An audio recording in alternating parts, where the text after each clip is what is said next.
पिछले कुछ दिनों से हम लगातार देख पा रहे हैं एक व्यापक स्तर का छात्र आंदोलन चल रहा है और ये छात्र आंदोलन डिजिटली भी चल रहा है और छात्र सड़कों में भी उतर रहे हैं। आज मध्य प्रदेश में बड़ी संख्या में छात्र सड़कों पर हैं और यहाँ तक जानकारी मेरे पास आई है कि पुलिस के द्वारा गिरफ्तार भी किया गया है। आज क्यों ये समस्या क्यों आ गई? क्यों इन छात्रों को जो 10 बाई 10 के कमरे पे बंद कमरों में पढ़ते थे, रात दिन मेहनत करते थे, क्यों अपने अधिकारों को लेकर के इनको सड़क पे आना पड़ रहा है? दो चीज़ें स्पष्ट करनी पड़ेंगी सरकार को। या तो आप बता दीजिए कि आप एग्ज़ाम प्रतिवर्ष लेंगे, या तो बता दीजिए कि एग्ज़ाम लोकसभा और राज्यसभा के चुनावों की तरह होंगे कि हर 5 साल बाद वैकेंसी निकाली जाएगी। स्पष्ट करिए, क्लियर करिए, भ्रम में मत रखिए। आपका आता पता ही नहीं चलता है ना। कोई भी एग्जाम देख लीजिए, पुलिस भर्ती के वही हाल है। भ्रष्टाचार एक तरफ रखिए, भ्रष्टाचार तो व्यापक स्तर का है, लेकिन कम से कम वैकेंसी को लेकर आपकी कोई स्पष्ट नीति नहीं है। और वैकेंसी निकलने के बाद जो रेवेन्यू जनरेट होता है, रेवेन्यू जनरेट होने के बाद ना एग्जाम कंडक्ट करा पाते हैं, भ्रष्टाचार भरा पड़ा है, दुनिया भर की लेट लतीफी होती है। 2016 के एग्जाम अभी तक पड़े हुए हैं। तो कहीं ना कहीं पे ये बहुत महत्वपूर्ण हो गया है कि इस समय छात्रों के अंदर जो आक्रोश है इसको लेकर के सरकार आगे आए और अपना पक्ष रखे और बताए कि उनकी क्या नीतियां हैं, क्या देना चाहते हैं। हर राज्य की यही स्थिति है, सड़न से उठ रही है इस पूरी व्यवस्था में, सड़न से उठ रही है। ये जितने रिक्रूटमेंट बॉडी हैं किसी काम की नहीं है, चाहे पब्लिक सर्विस कमीशन हो,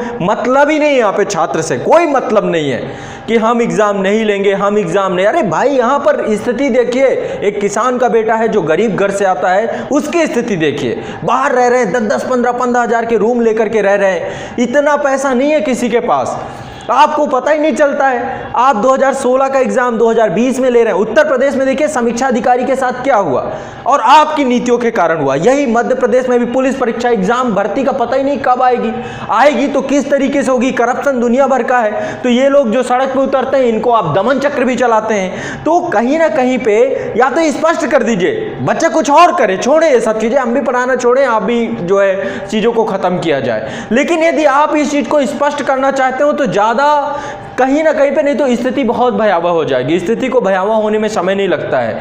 आप लोगों का समझ में नहीं आ रहा कौन बैठा हुआ है, किस तरीके के लोग हैं। हर 5 साल सिर्फ अपना कैलकुलेशन बढ़ाने के लिए आप लोग बैठे हुए हैं कि हर 5 साल बाद के बाद सरकार कैसी आएगी, क्या होगा क्या नहीं होगा। इनका कोई मतलब नहीं है। आपने बिल्कुल ऐसे ही समझ लिया कि कोई निरीह है बिल्कुल से।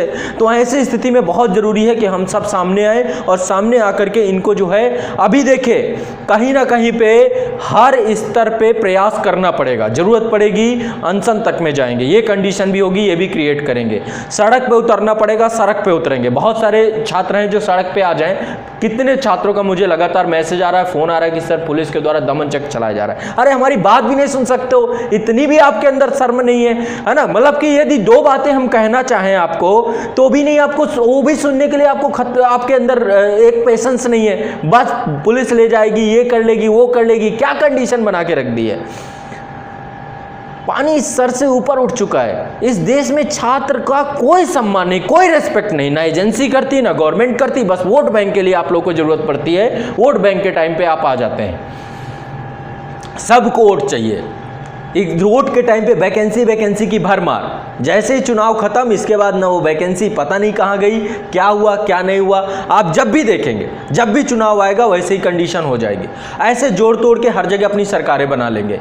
तो ये जो वातावरण है ना, ये वातावरण दूषित करने वाला है, मानसिक तनाव देने वाला वातावरण है। और ऐसे में बहुत दर्द हो रहा है। तो सच बता रहा हूँ, एक शिक्षक होने के नाते मैं खुद परेशान हूँ, क्योंकि छात्रों की ये स्थिति है। और जो आप कर रहे हैं कम से कम सुनिए और सुनकर उसका सल्यूशन दीजिए, नहीं तो बताइए, स्पष्ट नोटिफिकेशन दीजिए कि आपके बस का कुछ नहीं है, खत्म कीजिए। बहुत बॉडी है। यूपीएससी को देखिए एक एग्जाम्पल के तौर पर, अपने छात्रों का क्या रिस्पेक्ट है उस संस्था को। तो ऐसे में ये जो निगेटिव वातावरण, देखिए ऐसे में छात्र रुक नहीं जाएगा, ये ध्यान रखिएगा। छात्र रुकेगा नहीं, छात्र मूवमेंट नहीं रुकेगा, क्योंकि यदि आप उनके अधिकारों को नहीं वापस करेंगे तो वो मानने वाले नहीं हैं। आप नियमित एक एग्जाम करवा नहीं सकते हैं। आप क्या विकास की बात करेंगे? कैसा विकास चाहते हैं आप? यहाँ पे विकास मनुष्य से विकास बनता है ना। विकास ये सड़कें, रोड, ये सब चमाचम बना देंगे यहाँ पर। जब मनुष्य ही ऐसा होगा तो इनका हम करेंगे क्या? हमारे मानसिक स्तर को आप खत्म कर दीजिए, खत्म करने की योजना बना रहे हैं आप। तो ऐसे में सामने आइए और सामने आकर सारी चीज़ों को बताइए। और ये जो पुलिस और ये सब चीज़ों से कुछ नहीं होगा। क्या कर लेंगे आप? इस दमन चक्र से कभी भला नहीं हुआ है। आज़ादी की लड़ाई में खूब ब्रिटिशर्स ने सब कुछ किया, लेकिन फाइनली हार गए। आप कम से कम वो ब्रिटिशर्स वाला रोल मत अदा करिए। सब ने प्रयास किया, लेकिन भारत की आज़ादी के जो शहंशाह हैं, जिन्होंने कार्य किया इस पे, वो नहीं रुके। आज उन्हीं के कारण से इस देश में बैठे हुए हैं हम। उसी रोल पे क्यों दिख रहे हैं आप? क्यों आपके अंदर वही मनसा दिख रही है? तो ऐसे में बहुत ज़रूरी हो जाता है कि जितने भी छात्र हैं सभी सक्रिय और सपोर्ट में आ जाएं। हम ट्विटर को लेकर, सोशल मीडिया को लेकर यहाँ पर तो कार्य करेंगे, जरूरत पड़ेगी तो ज़मीन पे भी उतरेंगे। जो होगा देखा जाएगा। भरिए, जेल ही ले चलिए, इससे तो बेहतर ही है। तो कहीं ना कहीं पे जो परिस्थितियाँ अभी उत्पन्न हो रही हैं, ये परिस्थितियाँ सही नहीं हैं। इन परिस्थितियों में बहुत ज़रूरी हो जाता है कि आप अब सामने आइए, सरकार के जितने पक्षकार हों जो इन चीज़ों के लिए जिम्मेदार हैं, सामने आकर एक कार्य करें और छात्रों को पढ़ने दें। बस क्यों नहीं पढ़ना देना चाहते? क्यों आप चाहते हैं कि हम सड़कों पे खड़े हो जाएं? क्यों चाहते हैं? इतना समय बर्बाद ना करवाइए। तो ऐसे में अब बहुत नितांत आवश्यक है। बहुत बुरी स्थिति बना के रख दी। अब ये स्थिति सर से ऊपर उठ गई है, पानी पूरा सर से ऊपर जा चुका है। अब चीज़ें सहनीय नहीं होगी। देखिए, आप शिक्षित वर्ग को बेवकूफ़ नहीं बना सकते। बेवकूफ़ आप एक दिन बना लेंगे, 2 दिन बना लेंगे, 4 दिन बना लेंगे, इसके बाद अनेक न एक दिन आपकी पोल खुल जाएगी, और पोल खुलेगी तो फिर बहुत बुरा होगा। और सिर्फ अपने अधिकारों की बात हो रही है और किसी दूसरे बात की बात नहीं हो रही है। तो ऐसे में इन छात्रों के साथ जस्टिस किया जाए, न्याय किया जाए। सभी लोग, जितने पक्षकार हों, जितनी भी भर्ती एजेंसी हों, अब गवर्नमेंट को पहला काम यही करना चाहिए। और इस बार का पूरा चुनाव का मुद्दा यही बनाइए अब सब लोग कि बिना गवर्नमेंट वैकेंसी जितनी पेंडिंग है, कुछ है, पहले क्लियर करिए, नई वैकेंसी दीजिए, और इसके बाद जब रोजगार का मुद्दा सॉल्व हो जाए फिर चुनाव की बात करिए, फिर चुनाव में वोट देने जाएंगे। हद मचा के रखी गई है, बहुत बुरी हालत।